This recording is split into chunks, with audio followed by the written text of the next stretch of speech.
Alright, the 1 minute of ads is over, sorry. Alright, 3, 2, 1, go. Welcome back, guys, to Replay Thursday Episode 2. We have Game 5 from Atlantic Canadian ES. Hi, Desrow, really pleased with the execution of this build, but was wondering how I can tighten up my core mechanics and control to make me a better player in every aspect of StarCraft. Okay, I'll try to be critical of your I'll just follow your camera so we can see if you use camera locations, and then I'll be critical of your hotkeys and stuff more than the build order. Well, your probe is late, but 2 base blink plus 2 blink all in. I won the match, but felt as through my control of units, mechanics, and timings were off. I use this against Zerg because I struggle against mutas. Should the Z player go for early aggression, lots of ling, instead of taking a third, and what would be the proper response? If you're Forge expanding, they have to take a quicker third. And so, to answer your question, no. To beat Blink All-In, there's a few ways, depending on how quick your Blink All-In is. What they can do is they can go for Roaches, Ling Roach, if it's an early Blink timing. If it's a later blink timing, Zella or Zergling Hydralisks are really strong. And even if it's an early blink timing, I'd almost recommend doing Hydralisk just because they got buffed and they're much stronger. So timing would be very behind. So yeah, I explained, I answered your question. Now your third. So the third chrono, you don't want to do that. Because it delays your forge, and if they don't, well, I guess if they hatch first, it's fine. Actually, if they hatch first, you should make a pawn on first instead of a forge first, because their spawning pool is so delayed that it doesn't matter if you like it, because if you make a pawn on first, you'll just be able to make more probes, if that makes sense. Okay, forge gate, gases. The gases should... the thing is, you cut a lot of workers here. And the gases before the cannon is fine because you did hatch first.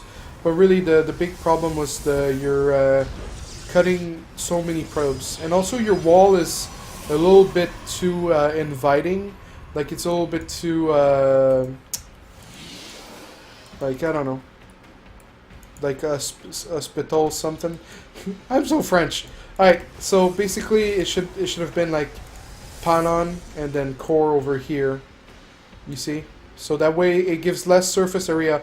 Let's say he makes a bunch of links, he can attack so much more than if you were to put the core there. Then there's a lot less that he can attack. And it's easier for you to re-wall behind also. So you seem to just be wasting a lot of chrono boosts. So that extra gate right there, you don't actually need it. You had the spare money because you're just, you know, the thing is, like, you chrono boost and you make one probe, but you don't follow up with the second probe.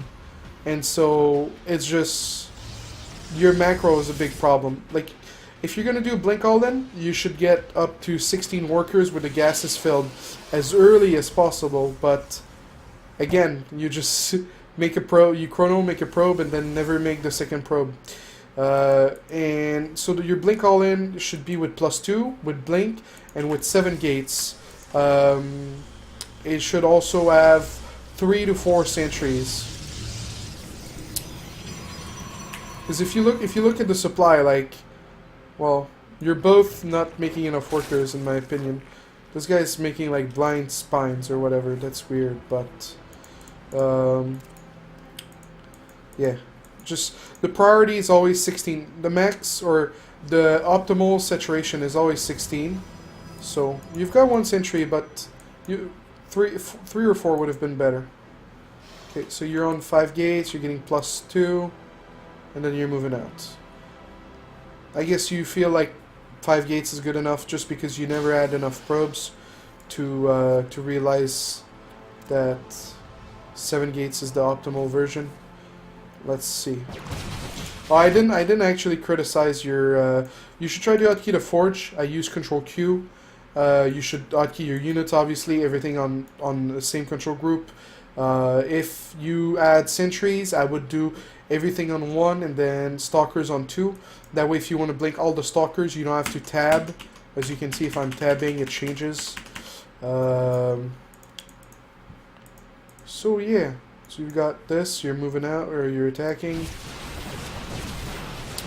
So your blink is pretty good, you know, whenever too many stalkers are getting hit by the spines, you're blinking away. You actually didn't have anything.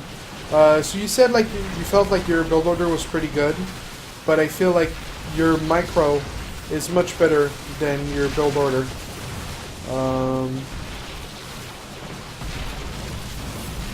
Yeah, you should chrono your gates because you have full chrono, and you should warp in. Are you gonna chrono your gates, even though you're floating 600? So see, that's the thing you can do. Chronoing your gates makes it so that the cooldown comes much quicker. But yeah, with +2 versus 0-0, you ended up on top. Plus, I don't think he has roach speed. Yeah, he didn't get roach speed because he got like a very late lair, which is weird.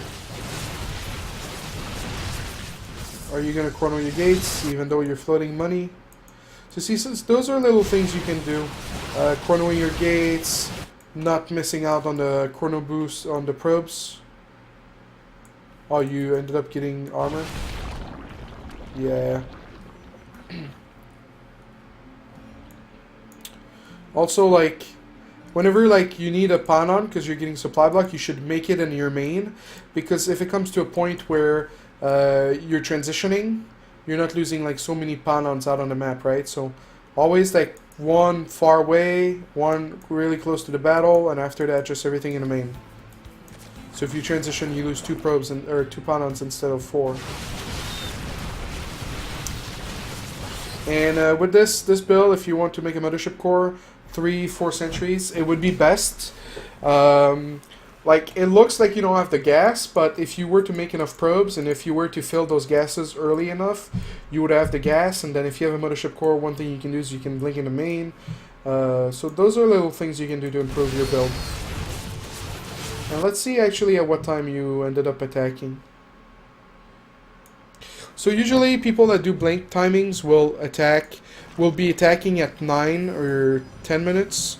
You're going to be attacking at 11 minutes. So that's a thing that, well, 10:40, but it's just really going to come down to making more probes and being better with your macro.